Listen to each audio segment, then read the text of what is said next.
बिछड़ना ये नहीं होता कि कोई शख्स हमसे दूर हो जाए, दिया बेनूर हो जाए। मोहब्बत दूरियों की कैफियत में भी मोहब्बत है। इरादे हार जाने से, समंदर पार जाने से ताल्लुक टूटते कब हैं।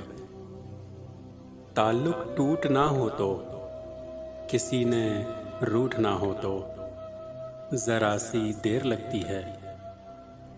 शजर कोई ज़मीं में जड़ पकड़ने से बहुत पहले ही मर जाए, कदूरत दिल में बर जाए। कोई हद से गुजर जाए तो फिर होने ना होने से किसे क्या फ़र्क पड़ता है। मोहब्बत करने वालों को जुदाई का कभी सदमा नहीं मिलता। सो अब ये तय हुआ, दरअसल लाहासिल ताल्लुक ही जुदाई है।